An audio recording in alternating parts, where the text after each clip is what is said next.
So we honored and respected the wolves. We always treated them as if they were our relatives, like my brothers and sisters and family.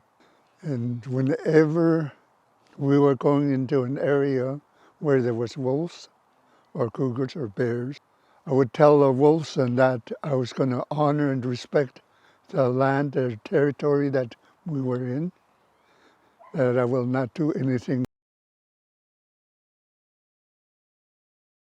to the environment.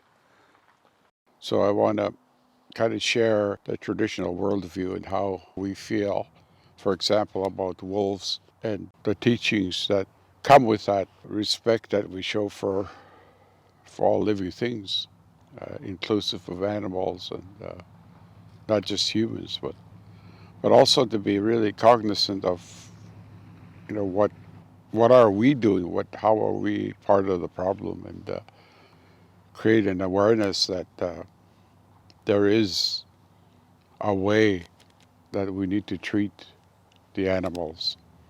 For example, you don't feed the animals; they become dependent on that way of life, and then thus we begin to see them everywhere.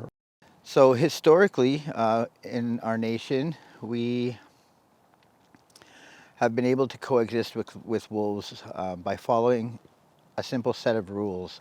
The first being is to respect the wolves and everything else around us. The second is to give them their space when they come near. The third is never to ask them to come to you or to entice them by food. Four is to try to make the wolves know that you're there, but also not to invite them into your world. Their world is their world, and our world is ours. For our local community, there is a lot of things we can do to lessen the interactions between humans and wolves and cougars and bears. Attractants are huge. That's the main reason they come to our communities. Photo opportunities are another. You may not think you're doing any harm, but you are. Every time you stop and make an interaction between these animals, they feel that much safer between you and them. And believe me, they're not safe after they've made contact with you. For the visitors, I just would hope that you remember that we hold these animals in high regard. They're significant in our cultural traditions. As First Nations people, we would never ever disrespect your cultural traditions. We would honor them because they're yours.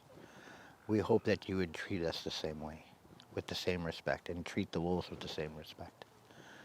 I'm sure that if you follow a simple set of rules and come to visit with that sort of respect in mind, the interactions between humans and wolves won't entirely stop, but it'll lessen. And that's what we're aiming for.